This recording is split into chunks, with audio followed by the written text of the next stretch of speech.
माननीय सदस्यगण, संसद के इस समावेश सत्र को संबोधित करते हुए मुझे अत्यंत खुशी हो रही है। बीता वर्ष भारत के तेज विकास और विरासत के उत्सव के रूप में स्मरणीय रहा है।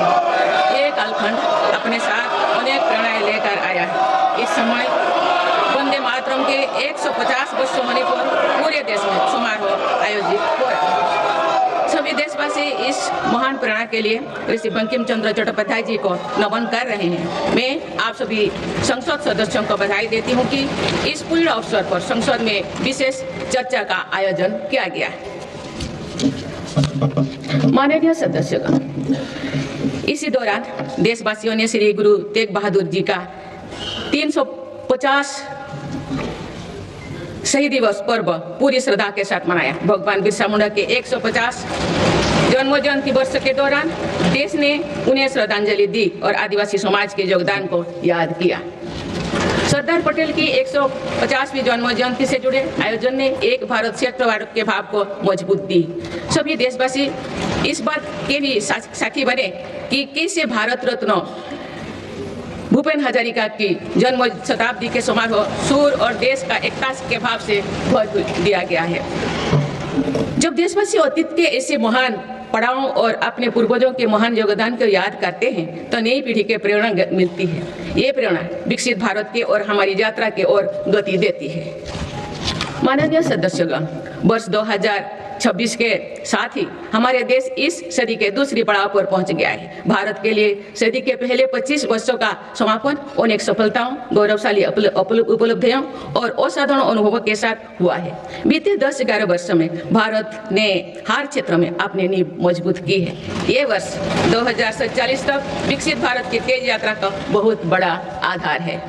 माननीय सदस्यगण, बाबा साहेब अम्बेडकर ने हमेशा समानता और सामाजिक न्याय पर जोर दिया है। हमारे संविधान भी हमें यही प्रेरणा देता है। सच्चा सामाजिक न्याय यानी देश के हर नागरिक को उसका पूरा हक मिले, बिना किसी भेदभाव से मिले। मेरी सरकार सच्ची सामाजिक न्याय के लिए समर्पित है और इसी का नतीजा है कि पिछले एक दशक में 25 करोड़ देशवासी गरीबी को हराकर गरीबी से बाहर निकल गए। सरकार के तीसरे कार्यकाल में गरीबों को सशक्त करने के लिए अभियान और तेजी से आगे बढ़ा है। पिछले एक दशक में गरीबों के 4 करोड़ पक्के घर बने। बीते एक वर्ष में 32 लाख नए घर गरीबों को मिले। जल जीवन मिशन के 5 वर्षों में 12.5 करोड़ नए परिवारों तक पाइप से पानी पहुंचाया गया है। बीते एक वर्ष में करीब 1 करोड़ नए परिवार तक नल से जल की सुविधा पहुंची। उज्ज्वला योजना के माध्यम से अब तक 2 करोड़ से ज्यादा परिवारों को LPG कनेक्शंस मिले हैं और पिछले वर्ष भी ये अभियान तेजी से आगे बढ़ रहा है। मेरी सरकार पारदर्शी और ईमानदार व्यवस्थाओं को स्थायी बना रही है। इसी एक वर्ष में सरकार ने 7 लाख करोड़ रुपए से अधिक लाभ DBT के माध्यम से सीधे लाभार्थियों को पहुंचाया। माननीय सदस्यगण, मेरी सरकार दलितों, पिछड़ों, वंचितों, जनजातीय समाज सभी के लिए पूरी संवेदनशीलता से काम कर रही है। सबका साथ सबका विकास का विजन देश के हर नागरिक के जीवन में सकारात्मक प्रभाव ला रहे हैं। वर्ष 2014 की शुरुआत में सिर्फ 25 करोड़ नागरिकों तक की सोशल सिक्योरिटी की योजनाएं पहुंच पाती थी। सरकार के प्रयासों में निरंतरता की वजह से आज करीब 95 करोड़ भारतीयों को सोशल सिक्योरिटी का कवच मिला है। गरीब मरीजों के लिए प्रारंभ की गई आयुष्मान भारत योजना से बीते वर्ष तक देश भर के अस्पतालों में 11 करोड़ से अधिक मुफ्त इलाज किए जा चुके हैं। इस योजना के तहत बीते वर्ष 2.5 करोड़ गरीबों के मुफ्त इलाज मिला है। बीते लगभग 1.5 वर्षों में करीब 1 करोड़ बुजुर्गों को वय वंदना कार्ड जारी किए गए हैं। इनकी मदद से करीब 8 लाख बुजुर्गों ने अस्पतालों में भर्ती रहते हुए अपना मुफ्त इलाज कराया है। आज देश में बने 1,80,000 आयुष्मान आरोग्य मंदिर की वजह से मरीजों को घर के पास इलाज मिलना सुनिश्चित हुआ है। मेरी सरकार ने बड़ी बीमारियों के खिलाफ निर्णायक लड़ाई लड़ी है। सिकल सेल एनीमिया उन्मूलन मिशन में 6.5 करोड़ से अधिक नागरिकों को स्क्रीनिंग की गई है। इससे कई जनजातीय इलाकों में इस बीमारी को रोकने में मदद मिली है। मिशन मोड में चलाए जाए गए अभियानों के कारण जापानी इंसेफेलाइटिस जैसे बीमारियों पर प्रभावी नियंत्रण पाया गया है। उत्तर प्रदेश के कई पिछड़े इलाके ग्रामीण क्षेत्रों में इस रोग की प्रभावी रोकथाम सुनिश्चित हुई है। ये गर्व की बात है कि विश्व स्वास्थ्य संगठन में भारत को आंखों का संक्रमण ट्राइकोमा से मुक्त घोषित कर दिया है। मेरी सरकार हर नागरिक को बीमा सुरक्षा देने के लिए भी प्रतिबद्ध है।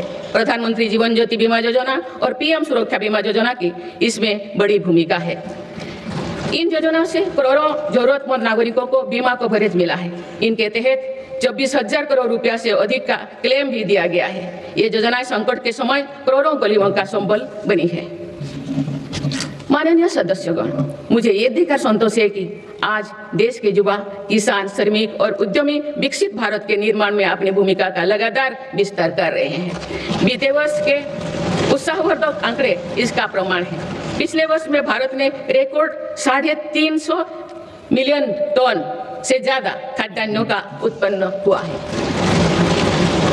150 मिलियन टन उत्पादन के साथ भारत दुनिया का सबसे बड़ा चावल उत्पादन देश बन गया है। हमारा देश विश्व का दूसरे सबसे बड़ा मछली उत्पादन देश भी बना है। ये ब्लू इकोनॉमी में देश की सफलता को दिखाता है। दूध उत्पादन क्षेत्र में भी भारत दुनिया के सबसे सफल देश के रूप में जाना जाता है। एक सहकारिता आंदोलन की मजबूती का परिणाम है। देश के मैन्युफैक्चरिंग सेक्टर में भी इस दौरान रिकॉर्ड ग्रोथ दर्ज किया है। मोबाइल मैन्युफैक्चरिंग जैसे फील्ड में भारत अब दुनिया का दूसरे सबसे बड़ा देश बन गया है। 2025-26 के पहले 5 महीने में भारत का स्मार्टफोन एक्सपोर्ट 1 लाख करोड़ रुपया के पार हो गया था। इस साल भारत ने 100 से अधिक देशों को इलेक्ट्रिक व्हीकल का निर्यात शुरू किया। माननीय सदस्यगण, मेरी सरकार भ्रष्टाचार और घोटाला से मुक्त व्यवस्था का निर्माण करने में सफल हो रहा है। इससे करदाताओं की एक एक पाई देश के विकास और जन कल्याण से खर्च हो रही है। भारत आज आधुनिक इंफ्रास्ट्रक्चर पर अभूतपूर्व निवेश कर रहा है। जल, थल, नभ हर क्षेत्र में भारत की तेज गति आज विश्व में चर्चा का विषय है। अटल जी के समय पीएम ग्रामीण सड़क योजना शुरू हुई थी। बीते 1 वर्ष में भारत ने लगभग 18,000 किलोमीटर नई ग्रामीण सड़कें जोड़ी है। आप भारत की करीब पूरी ग्रामीण आबादी सड़क से जुड़ चुकी है। गरीब तथा मध्यम वर्ग की सेवा में लगी भारतीय रेल तेजी से 100% इलेक्ट्रिफिकेशन के लक्ष्य के प्रति आगे बढ़ रही है। मिजोरम के आइजल और नई दिल्ली को डायरेक्ट रेल रोड से जोड़ा गया है। बीते वर्षों जब आइजल के स्टेशन पर पहली बार राजधानी एक्सप्रेस का आगमन हुआ तो स्थानीय लोगों के उत्साह ने सारे देश को प्रसन्नता के भाव से जोड़ा है।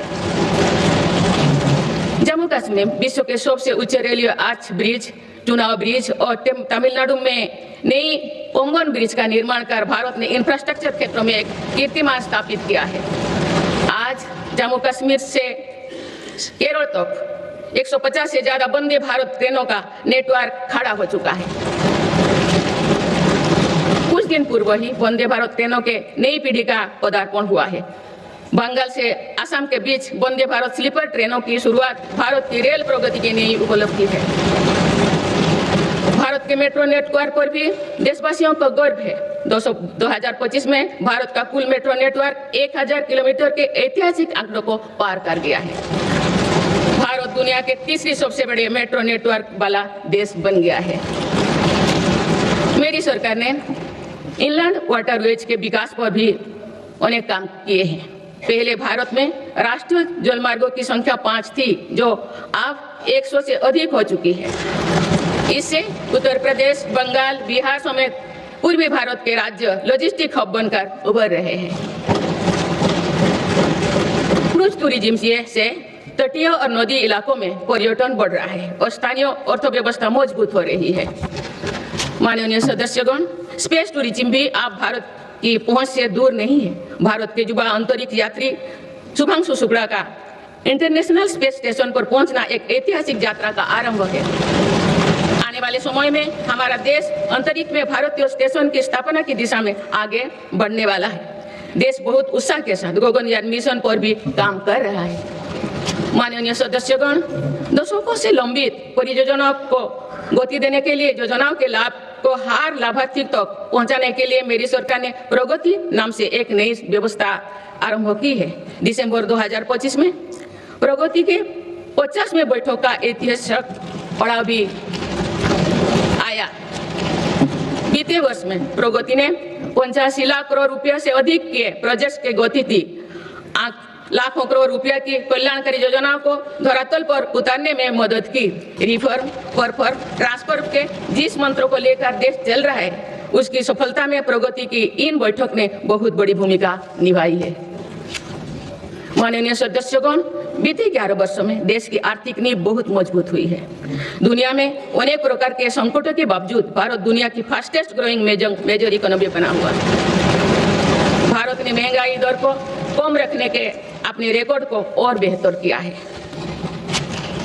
इसका सीधा फायदा देश के गरीब और मध्यम वर्गीय परिवारों को हो रहा है। मेरी सरकार ने नीतियों के कारण देशवासियों की आय बढ़ी है, बचत बढ़ी है और खरीद शक्ति में भी वृद्धि हुई है। अभी यूरोपियन यूनियन के साथ फ्री ट्रेड एग्रीमेंट पर जो सहमति हुई है, मैं सभी देशवासियों को इसके लिए बहुत बहुत बधाई देती हूँ। ये ऐतिहासिक कदम भारत में मैन्युफैक्चरिंग सेक्टर और सर्विस सेक्टर के गति देगा, भारत के युवाओं के लिए रोजगार के अनेक नए अवसर बनाएगा। माननीय सदस्यगण, आज मेरी सरकार रिफॉर्म्स एक्सप्रेस के पथ पर चल रही है। पुराने नियमों और प्रार्थना को भविष्य की जरूरत के हिसाब से निरंतर बदला जा रहा है। सभी ने देखा है कि कैसे जीएसटी में ऐतिहासिक नेक्स्ट जनरेशन रिफॉर्म ने देशवासियों का उत्साह से भर दिया। इस रिफॉर्म के कारण देशवासियों को 1 लाख करोड़ रुपए की बचत सुनिश्चित हुई। जीएसटी में कटौती के बाद वर्ष 2025 में 2 व्हीलर का रजिस्ट्रेशन 2 करोड़ से पार कर गया है। ये अपने आप में नया रिकॉर्ड है। इनकम टैक्स कानून भी अब नए स्वरूप में सामने आया है। 12 लाख रुपया तक की आय पर टैक्स जीरो करने का ऐतिहासिक फैसला लिया गया है। ऐसे रिफॉर्म से गरीब और मध्यम वर्ग परिवारों को अभूतपूर्व फायदा हो रहा है।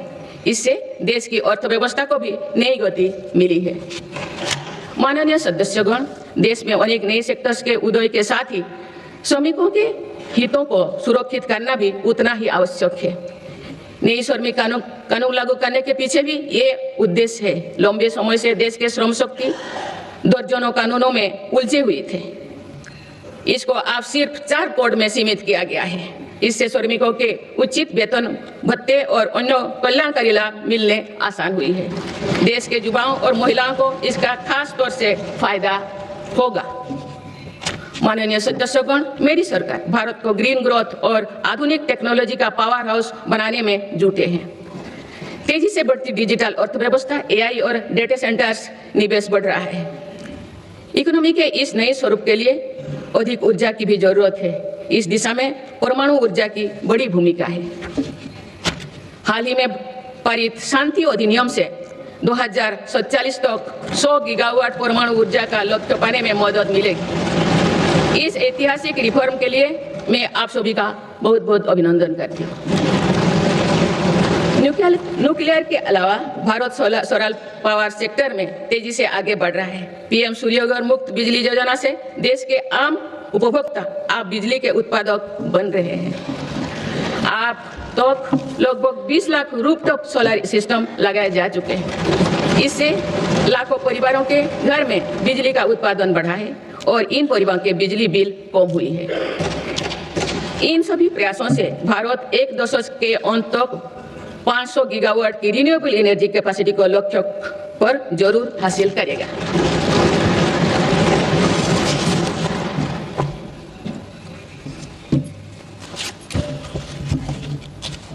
माननीय सदस्यगण, किसी भी न्याय व्यवस्था की वास्तविक सफलता इस बात से तय होती है कि उसके कानून नागरिकों से भय का नहीं बल्कि सुरक्षा, सुविधा एवं सशक्तिकरण का भाव पैदा करे। इस बात को ध्यान में रखते हुए भारतीय न्याय संहिता को तेजी से लागू किया गया है। साथ ही जनविश्वास कानून का एक और संस्करण भी देश में लाया गया है। अभी तक 300 से अधिक प्रावधानों को अपराधी की श्रेणी से बाहर किया जा चुका है। विकसित भारत के संकल्पों की सिद्धि के लिए मेरी सरकार इस रिफॉर्म एक्सप्रेस की गति को निरंतर तेज करती है। माननीय सदस्यगण, आजादी के बाद भारत की प्रगति को कुछ शहरों और क्षेत्रों से ज्यादा गति मिली। भारत का एक बहुत बड़ा क्षेत्र और बहुत बड़ी आबादी ऐसे रही जिसे उचित अवसर नहीं मिल पाया। अब मेरी सरकार पिछले क्षेत्र और वंचित आबादी के सामर्थ्यों को विकसित भारत की ऊर्जा बना रहे हैं। आज पूर्वोदय यानी पूर्व भारत के तेज विकास पर विशेष बल दिया जा रहा है। आज पश्चिम बंगाल और ओडिशा के समुद्री क्षेत्रों में प्रगति की नई संभावनाएं बन रही है। पूर्वोत्तर का क्षेत्र भी आज विकास की मुख्य धारा से जुड़ रहा है। पूर्वोत्तर में असम श्रीमंत शंकर देव जी की जैसे महान विभूतियों की भूमि है। अब वो दिन भी दूर नहीं है। असम में बनी सेमीकंडक्टर चिप दुनिया भर के इलेक्ट्रिक उत्पादों की लाइफलाइन बनेगी। इस क्षेत्र में कनेक्टिविटी पर भी अभूतपूर्व बल दिया जा रहा है। माननीय सदस्यगण, बीते 11 वर्षों में पूर्वोत्तर में 7,200 किलोमीटर से ज्यादा राष्ट्रीय राजमार्ग बनाए गए हैं। इससे दूर दराज, पहाड़ी, जनजातीय और सीमावर्ती इलाकों तक पहुंचना आसान हुआ है। साथ ही प्रधानमंत्री ग्राम सड़क योजना के तहत लगभग 50,000 किलोमीटर ग्रामीण सड़कें बनी हैं। इससे बाजार, अस्पताल और स्कूल तक पहुंचना सरल हुआ है। 11 वर्षों में पूर्वोत्तर में रेलवे के विकास पर 80,000 करोड़ रुपया से अधिक का निवेश किया गया है। अरुणाचल प्रदेश, त्रिपुरा और मिजोरम, इन तीनों राज्यों की राजधानियां अब ब्रॉडगेज रेल लाइन से जुड़ चुकी हैं। इससे इन इलाकों में आर्थिक प्रगति, रोजगार और पर्यटन उद्योग के लिए नई द्वार खुले। साथ साथ पूर्वोत्तर की आरोग्य और सुरक्षा के लिए भी ये दशक निर्णय का दशक रहा है। ईटानगर में स्टेट कैंसर इंस्टीट्यूट और असम के शिवसागर में मेडिकल कॉलेज बनने से लाखों परिवारों को इलाज में मदद मिलेगी।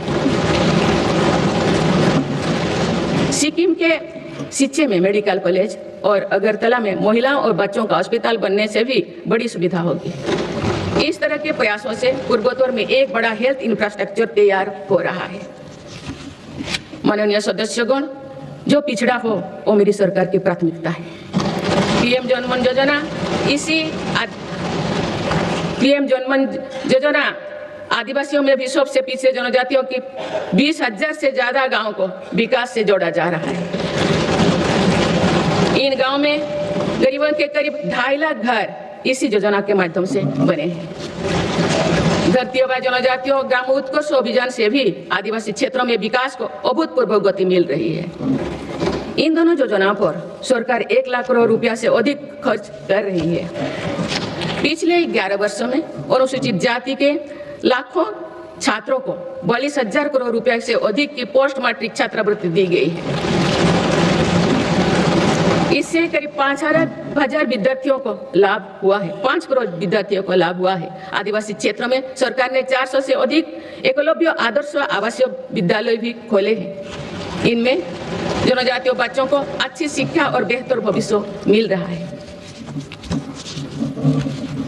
माननीय सदस्यगण, कृषि का महत्व समझाते हुए संत तिरुवल्लुवर ने कहा था कि समाज के लोग चाहे जिस भी काम से जुड़े हो, हर व्यक्ति का जीवन एक मेहनती किसान के परिश्रम पर निर्भर होता है। इसलिए मेरी सरकार खुशहाल किसान को विकसित भारत की पहली प्राथमिकता के रूप में देखती है। इसी भावना के साथ सरकार ने पीएम किसान सम्मान निधि जैसे योजना को शुरू किए हैं। अब तो इस योजना से किसानों को 4 लाख करोड़ रुपया से अधिक राशि सीधे उनके खाता में भेजी गई है। मेरी सरकार की सही नीतियों और प्रयासों से आज देश के कृषि उत्पादन तेजी से बढ़ रहा है। वर्ष 2024-25 में खाद्यान्नों और बागवानी की फसलों में रिकॉर्ड उत्पादन हुआ है। सरकार इन फसलों का भी उत्पादन बढ़ाने के लिए काम कर रही है, जिसमें अभी तक हमारा कृषि क्षेत्र पीछे था। सरकार की मंशा है कि इससे कृषि उत्पादकों का आयात भी कम हो। खाद्य तेल, तिलहन और दलहन से जुड़े नेशनल मिशन के कारण इन क्षेत्रों में देश आत्मनिर्भरता की ओर बढ़ रहा है। इसके लिए इसके बल पर 2024-25 में देश में ऑयल सीड फसलों का उत्पादन भी बढ़ा है। किसानों की अतिरिक्त आय के लिए सरकार द्वारा मिलर्स यानी श्री अन्न को वैश्विक स्तर पर बढ़ावा देने का कार्य भी निरंतर जारी है। माननीय सदस्यगण, आज किसानों को अनाज उत्पादन के साथ ही पशुपालन, मत्स्य पालन और मधुमक्खी पालन से भी आर्थिक प्रगति के रास्ते से जोड़ा जा रहा है। कोस्ट लाइन पर रहने वाले मछुआरों को एक्सक्लूसिव इकोनॉमिक जोन का लाभ देने के लिए नई नीति बनी है। इसके साथ ही हाई सीज की क्षमताओं के इस्तेमाल में सक्षम बनाने के लिए भी नई पॉलिसी बनाई गई है। 2024-25 में देश का मत्स्य उत्पादन लगभग 200 लाख टन हो गया है। 2014 की तुलना में इसमें कुल 105% की बढ़ोतरी हुई है। माननीय सदस्यगण, मेरी सरकार ने एग्रीकल्चर सेक्टर के आधुनिकीकरण के लिए और बेहतर लॉजिस्टिक्स निर्माण के लिए एग्रीकल्चर इंफ्रास्ट्रक्चर फंड की व्यवस्था भी की है। मुझे ये साझा करते हुए खुशी हो रही है कि इसके जरिए अब तक 1.25 लाख करोड़ रुपया से अधिक का निजी निवेश आकर्षित हुआ है। इससे युवाओं के लिए रोजगार के लाखों नए मार्ग भी सृजित हुई है। सरकार की दूरदर्शिता से देश में फूड प्रोसेसिंग क्षमता 20 गुना बढ़ी है। इससे किसानों को उनकी फसल का बेहतर मूल्य मिल रहा है। माननीय सदस्यगण, ग्रामीण क्षेत्र में रोजगार और विकास के लिए विकसित भारत जी राम जी कानून बनाया गया है।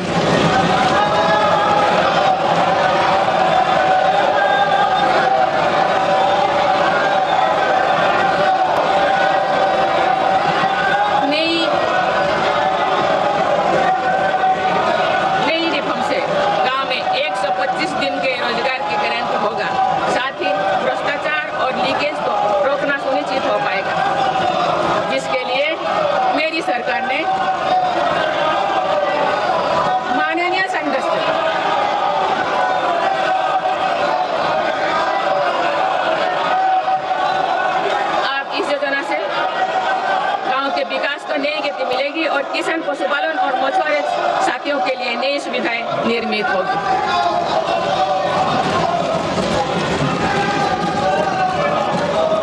माननीय सदस्यगण, मेरी सरकार कृषि और पशुपालन जैसे सेक्टर्स में सहकारिता आंदोलन को सशक्त बना रही है। आज त्रिभुवन सहकारी यूनिवर्सिटी से सहकारिता से जुड़े लोगों को सीखने और आगे बढ़ने का मौका मिल रहा है। इसके अलावा 10,000 से ज्यादा FPOs के माध्यम से भी कृषि क्षेत्रों को सशक्त किया जा रहा है। माननीय सदस्यगण, मेरी सरकार स्पष्ट रूप से मानती है कि देश का विकास सभी देशवासियों को आगे बढ़ने का समान अधिकार देकर ही संभव है। इसलिए आज देश वुमेन लेड डेवलपमेंट के मंत्र के साथ आगे बढ़ रहा है। मेरी सरकार ने महिलाओं के लिए समर्पित विशेष योजनाएं बनाए हैं और साथ ही अन्य योजनाओं के केंद्र में भी महिलाओं को रखा है। प्रधानमंत्री आवास योजना से लेकर जल जीवन मिशन तक हर योजना में महिला लाभार्थियों को बड़ी वरीयता मिली है। देश के विकास में महिलाओं की भागीदारी बढ़ाने के लिए मेरी सरकार ने 10 करोड़ महिलाओं को स्वयं सहायता समूह से जोड़ा है। आज देश में लखपति दीदियों की संख्या 2 करोड़ से ज्यादा हो चुका है। बीते एक वर्ष में ही 60 लाख से ज्यादा महिलाएं लखपति दीदी बनी हैं। मेरी सरकार कुल 3 करोड़ महिलाओं को लखपति दीदी बनाने के लक्ष्यों को जल्द प्राप्त करने वाले हैं। माननीय सदस्यगण, नमो ड्रोन दीदी योजना भी देश के सुदूर अंचलों तक महिला सशक्तिकरण का एक पर्याय बनकर उभरी है। ये प्रशिक्षित ड्रोन दीदी अब आधुनिक तकनीक से जरिए एग्रीकल्चर सेक्टर को ट्रांसफॉर्म कर रहे हैं। मेरी सरकार महिलाओं की आर्थिक उन्नति के साथ साथ अनेक पोषण, स्वास्थ्य और शिक्षा जैसे सभी विषयों पर ध्यान दे रही है। सितंबर के महीने में चलाए गए स्वस्थ नारी सशक्त परिवार अभियान के तहत लगभग 7 करोड़ महिलाओं की स्वास्थ्य जांच हुई है। इस अभियान ने महिलाओं को त्वरित इलाज शुरू करने में मदद की है। माननीय सदस्यगण, मेरी सरकार की प्रगतिशील सोच और नीतियों के परिणाम स्वरूप देश के हर महत्वाकांक्षी क्षेत्र में महिलाएं तेजी से आगे बढ़ी है। इसी दिशा में कुछ ही महीने पहले देश ने एक और बड़ा माइलस्टोन हासिल किया है। राष्ट्रीय शिक्षा अकादमी यानी एनडीए में महिला कैडेट्स का पहला बैच पास आउट हुआ है। इससे ये विश्वास और मजबूत हुआ है कि देश के विकास और सशक्तिकरण में नारी शक्ति सबसे आगे खड़ी है। माननीय सदस्यगण, श्री गुरु तेग बहादुर जी ने हमें सिखाया है, भय काहू को देत नय भय मानत आन, यानी हम ना किसी को डराएं और ना किसी से डर कर जिए। इसी निडर मन से, इसी भावना से देश की सुरक्षा सुनिश्चित कर सकते हैं। भारत ने सिद्ध किया है कि शक्ति का प्रयोग उत्तरदायित्व और विवेक के साथ किया जा सकता है। ऑपरेशन सिंदूर से विश्व ने भारतीय सेना का शौर्य और पराक्रम देखा है। हमारे देश ने अपने संसाधनों के बल पर आतंकियों के अड्डे को ध्वस्त कर दिया है। मेरी सरकार ने बड़ा संदेश दिया है कि भारत पर किसी भी आतंकी हमले का जवाब दृढ़ और निर्णायक होगा। सिंधु जल समझौते को स्थगित किया जाना भी आतंकवाद के विरुद्ध हमारी लड़ाई का हिस्सा है। देश की रक्षा व्यवस्था को और मजबूत बनाने के लिए मिशन सुदर्शन चक्र पर भी काम हो रहा है। माननीय सदस्यगण, मेरी सरकार की नीतियों के अनुरूप सुरक्षा बलों ने माओवादी आतंक पर भी निर्णायक कार्रवाई की है। वर्षों तक देश के 126 जिलों में असुरक्षा, भय और अविश्वास का वातावरण था। माओवादी विचारधारा ने कई पीढ़ियों का भविष्य अंधकार में डाल दिया। इसका सबसे ज्यादा नुकसान हमारे युवाओं, आदिवासी और दलित भाई बहनों को हुआ। आज माओवादी आतंक की चुनौती 126 जिलों से घटकर 8 जिलों तक सीमित हो गए हैं। इनमें भी 3 जिले ही ऐसे हैं जो गंभीर रूप से प्रभावित हैं। इस एक साल में माओवादी से जुड़े लगभग 2000 लोगों ने आत्मसमर्पण किया है। इससे लाखों नागरिकों के जीवन में शांति लौटी है। माओवादी से प्रभावित रहे इलाकों में परिवर्तन को आज पूरे देश देख रहा है। बीजापुर के एक गांव में 26 साल बाद बस पहुंची तो लोगों ने किसी उत्सव की तरह खुशी मनाई। बस्तर ओलंपिक में युवा बढ़ चढ़कर हिस्सा ले रहे हैं। हथियार छोड़ चुकी व्यक्ति आज जगदलपुर में पंडुम कैफे में लोगों की सेवा कर रहे हैं। माननीय सदस्यगण, मेरी सरकार ये सुनिश्चित कर रही है कि जो लोग हथियार छोड़कर मुख्य धारा से जुड़े हैं उनका जीवन पटरी पर लौटे। वो दिन दूर नहीं जो देश से आतंक पूरी तरह से समाप्त हो जाए। माननीय सदस्यगण, गुरुदेव रविंद्रनाथ टैगोर ने कहा था कि आजादी तब तक अधूरी है जब तक आत्मनिर्भरता का जीवन ना जिया जाए। मेरी सरकार भारत को आत्मनिर्भर बनाने की दिशा में निरंतर और ठोस प्रयास कर रहे हैं। आज मेक इन इंडिया के विजन के साथ बने उत्पाद दुनिया के अलग अलग बाजारों तक पहुंच रही है। स्वदेशी को लेकर भी देशवासियों में बहुत उत्साह है। माननीय सदस्यगण, पीएलआई योजना से अभी तक लगभग 2 लाख करोड़ रुपया का निवेश आकर्षित हुआ है। साथ ही 17 लाख करोड़ रुपए से अधिक का उत्पादन हुआ है। भारत का इलेक्ट्रॉनिक सेक्टर अभूतपूर्व गति से विकास कर रहा है। बीते 11 वर्षों में इलेक्ट्रॉनिक्स प्रोडक्शन में 6 गुना वृद्धि हुई है। आज ये 11 लाख करोड़ रुपया का हो चुका है। वर्ष 2025 में भारत का डिफेंस प्रोडक्शन 1.5 लाख करोड़ रुपया से पार हो चुका है और डिफेंस एक्सपोर्ट भी रिकॉर्ड 23,000 करोड़ रुपया से ऊपर चल गया है। ऑपरेशन सिंदूर के बाद made in India defence platform पर भरोसा मजबूत हुआ है।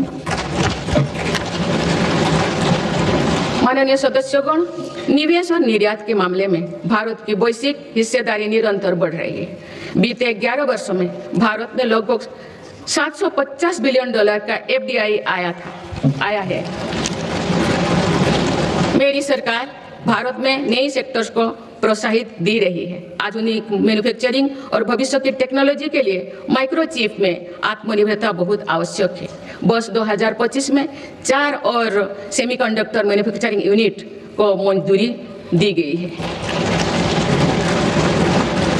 भारत में 10 ऐसे फैक्ट्रियां आने वाले समय में अपना काम शुरू करने वाली है। भारत अब नानो चिप निर्माण के लिए भी बड़े कदम उठा रहे हैं।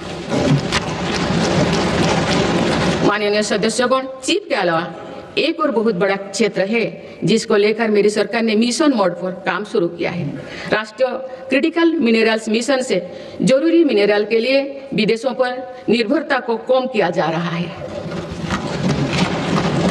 माननीय सदस्यगण, अतीत में भारत समुद्री व्यापार की एक महाशक्ति हुआ करता था, लेकिन गुलामी के बाद दशकों की उपेक्षा के कारण आज भारत का 95% व्यापार विदेशी जहाजों पर होता है। इस पर हर वर्ष 6 लाख करोड़ रुपये से अधिक खर्च होते हैं। मेरी सरकार इस स्थिति से देश को बाहर निकालने में जुटी है। शिपिंग सेक्टर के लिए सरकार ने करीब 70,000 करोड़ रुपया का ऐतिहासिक पैकेज घोषित किया है। बड़े जहाजों को इंफ्रास्ट्रक्चर का स्टेटस दिया गया है। इतना ही नहीं, शिपिंग से जुड़ी पुरानी कानूनों को भी वर्तमान जरूरतों के हिसाब से बदला गया है।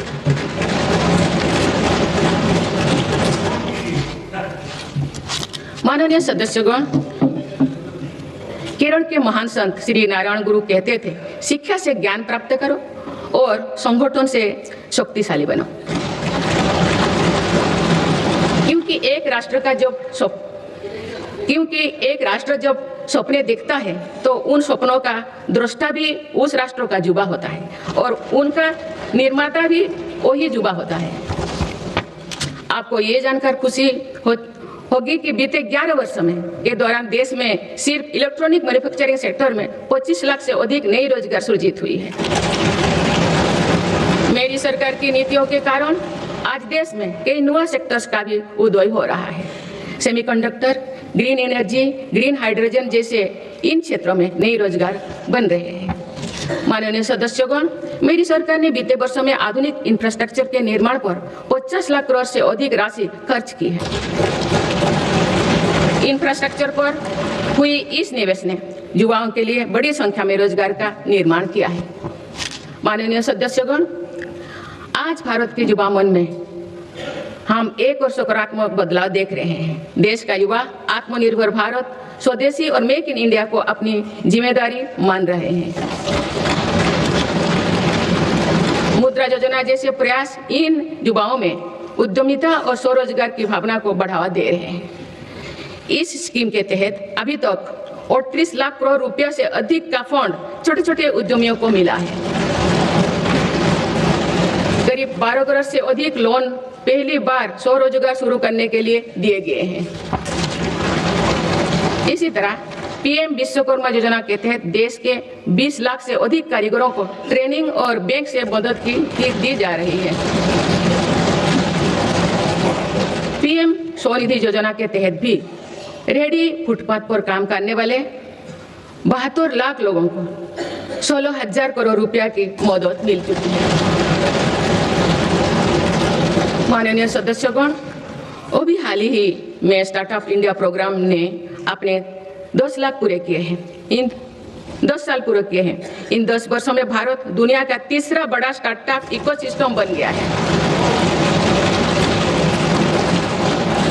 एक दशक पहले तक देश में 500 से भी कम स्टार्टअप थे। आज देश में लगभग 2 लाख स्टार्टअप पंजीकृत हो चुके हैं। पिछले साल ही करीब 50,000 नए स्टार्टअप्स पंजीकृत हुई है।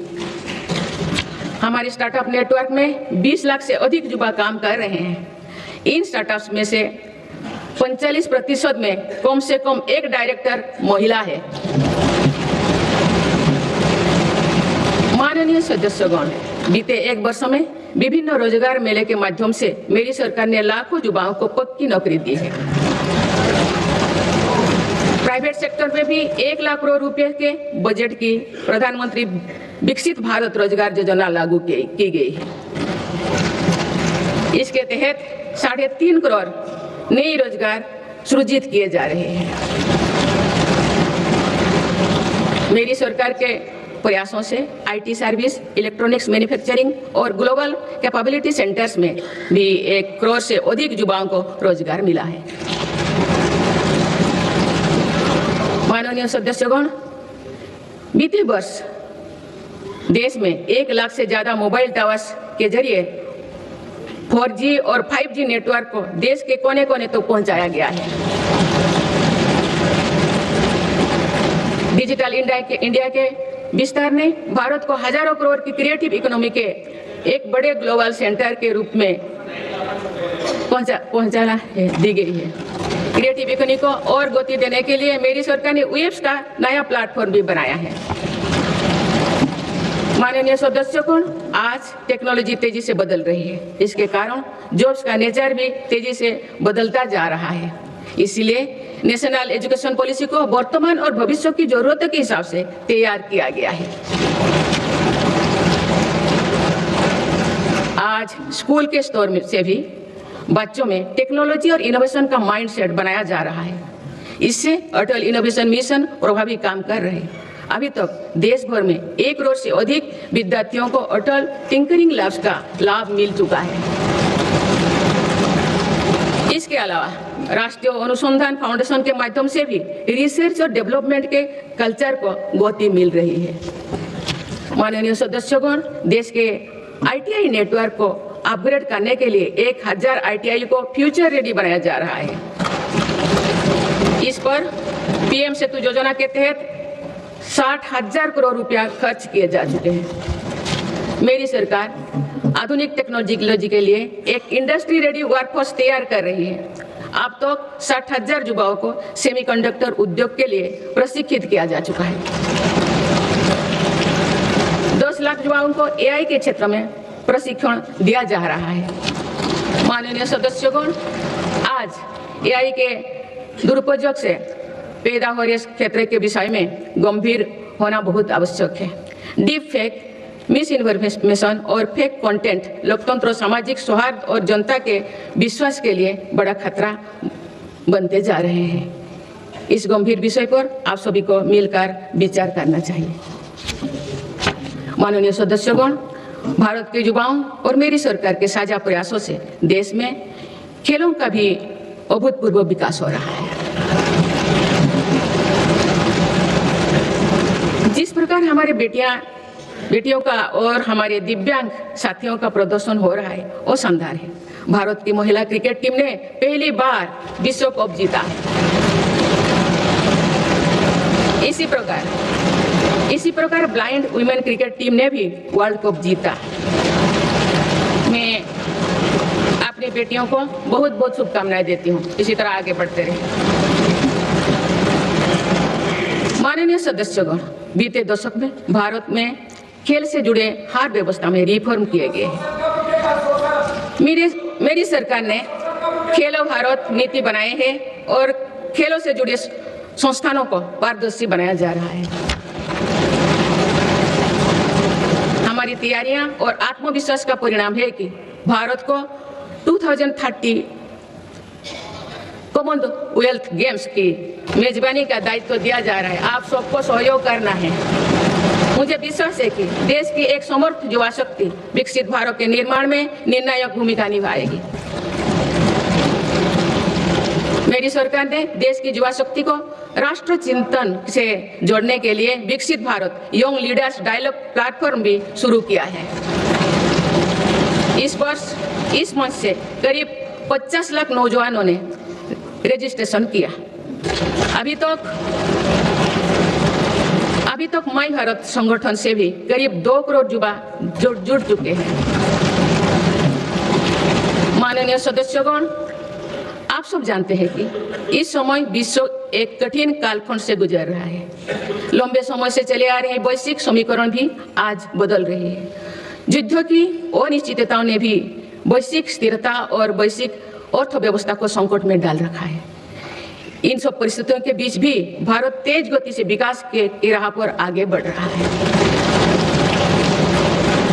भारत की इस सफलता के पीछे मेरी सरकार की संतुलित विदेश नीति और दूरगामी सोच की बड़ी भूमिका है। माननीय सदस्यगण, वर्तमान की जटिल वैश्विक परिस्थितियों में भारत विश्व में एक सेतु की भूमिका निभा रहा है। युद्धरत देश भी महत्वपूर्ण मुद्दों को लेकर भारत पर अपना भरोसा व्यक्त करते हैं। ये संतोष की बात है कि भारत ने संतुलन, निष्पक्षता और मानवीय दृष्टिकोण को प्राथमिकता दी है। इनके बाद भी इंडिया फर्स्ट के संकल्प को अटल बनाए रखा।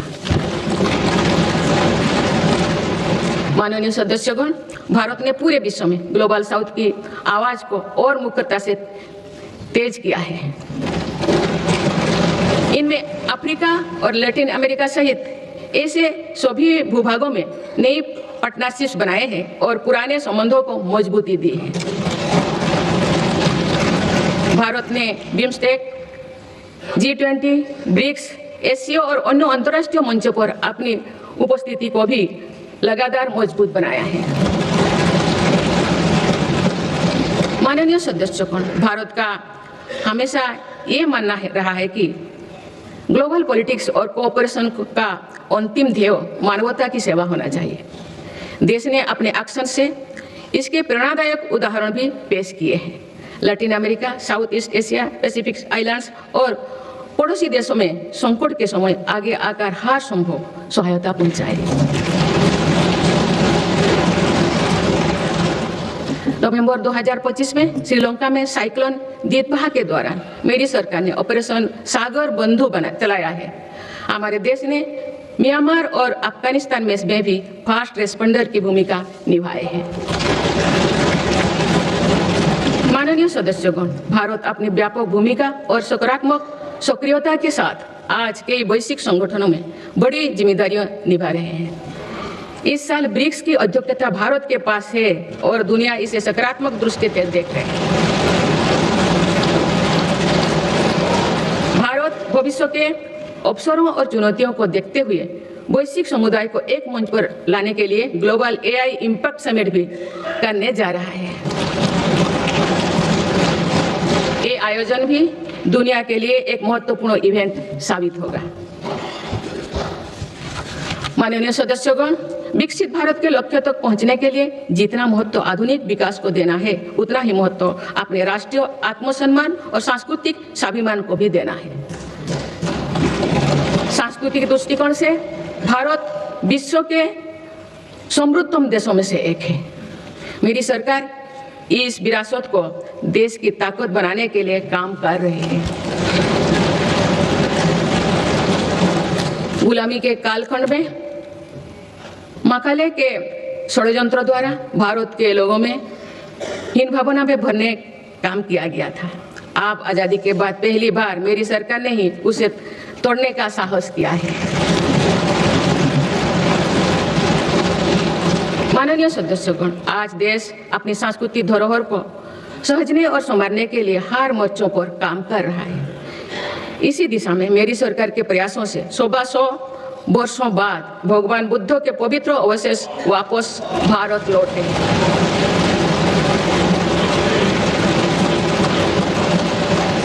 उन्हें आप सामान्य जनमानस के दर्शन के लिए समर्पित किया गया है। इस वर्ष सौराष्ट्र के सोमनाथ मंदिर के नवनिर्माण के 75 वर्ष भी पूरी होने जा रहे हैं।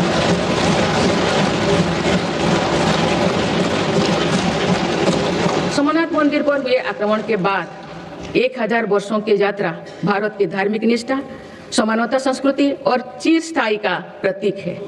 इस अवसर पर जिस उत्साह से देश भर के लोगों ने सोमनाथ स्वाभिमान पर्व में हिस्सा लिए हैं, वो अतुलनीय है। कुछ ही समय पूर्व राजेंद्र चल द्वारा गंगईकोंडा चोलापुरम की स्थापना की भी 1000 वर्ष पूरी। इस अवसर ने भी करोड़ों देशवासियों को अपनी अतीत को गर्व करने का मौका दिया गया है। माननीय सदस्यगण, हमारा भारत प्राचीन ज्ञान विज्ञान का केंद्र रहा है। ये ज्ञान विज्ञान प्राचीन पांडुलिपियों के रूप में हजारों वर्षों से पीढ़ी दर पीढ़ी सुरक्षित होता आया, परंतु विदेशी आक्रमणों और आजादी के बाद की उपेक्षा के कारण इस संपदा को बड़ा नुकसान हुआ है। आप, मेरी सरकार इस ज्ञान भंडार का संरक्षण करने जा रहे हैं।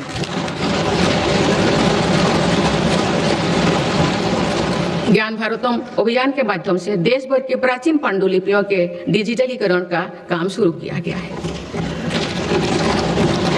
आने वाले समय में ये प्रयास भारतीय ज्ञान परंपरा को सुरक्षित करने और जन सुलभ बनाने में महत्वपूर्ण भूमिका निभाएंगे। माननीय सदस्यगण, मेरी सरकार देश की आदिवासी विरासत को संरक्षित करने के लिए आदिवासी म्यूजियम भी बनवा रहे हैं। इसी क्रम में हाल ही में छत्तीसगढ़ में शहीद वीर नारायण सिंह आदिवासी स्वतंत्रता संग्राम सेनानी संग्रहालय को लोकार्पित किया गया है। मुझे एक कहते हुए प्रसन्नता हो रही है कि मेरे सरकार ने देश के संविधान का संताली भाषा में अनुवाद करवाया है और आदिवासी समाज का गौरव बढ़ाया है। माननीय सदस्यगण, जब हम अपने परंपराओं और संस्कृति का सम्मान करते हैं तो विश्व भी उसका सम्मान करता है। पिछले साल यूनेस्को ने हमारे पर्व दीपावली को अपनी intangible cultural heritage of humanity की लिस्ट में शामिल किया है। दीपावली की पूरी दुनिया में बढ़ती लोकप्रियता के साथ ही यूनेस्को द्वारा उसका रिकॉग्निशन हम सब भारतीयों के लिए गर्व की बात है। माननीय सदस्यगण, विभिन्न मतों, अलग अलग विचारों के बीच ये सर्वमान्य है कि राष्ट्र से बड़ा कुछ नहीं है। पूज्य महात्मा गांधी, नेहरू जी, बाबा साहेब, सरदार पटेल, जेपी जी, लोहिया जी, पंडित दीनदयाल उपाध्याय, अटल जी सभी इसी विचार के रहे हैं कि लोकतंत्रों में विषय पर भेदभाव होना स्वाभाविक है, लेकिन कुछ विषय मतभेदों से परे होना चाहिए। विकसित भारत का संकल्प, भारत की सुरक्षा, आत्मनिर्भरता, स्वदेशी का अभियान, एकता के लिए प्रयास, स्वच्छता, राष्ट्र से जुड़े ऐसे विषयों पर सांसदों को एकमत होना ही चाहिए। हमारी संविधान की भावना भी यही है। इसीलिए मेरा आज आप सभी से आग्रह है कि हर सांसद राष्ट्रहित के विषय पर एकमत होकर देश की प्रगति का हिस्सा बनकर चर्चा करें, देश की प्रगति में नई ऊर्जा भरे। माननीय संसदगण, आज सभी देशवासी देख रहे हैं कि भारत अपने भविष्य के एक महत्वपूर्ण पड़ाव पर है। आज जो निर्णय लिए जा रहे हैं इसका प्रभाव आने वाले वर्षों में दिखाई देगा। विकसित भारत का लक्ष्य भी किसी एक सरकार या एक पीढ़ी तक सीमित नहीं है, ये एक सतत यात्रा है। इस यात्रा में हम सभी के प्रयास, अनुशासन और निरंतरता का महत्व है। आने वाले समय में देश की प्रगति हमारी सामूहिक संकल्पों से ही होगा। मुझे विश्वास है कि संसद, सरकार और नागरिक तीनों मिलकर विकसित भारत के संकल्प को सिद्ध करेंगे।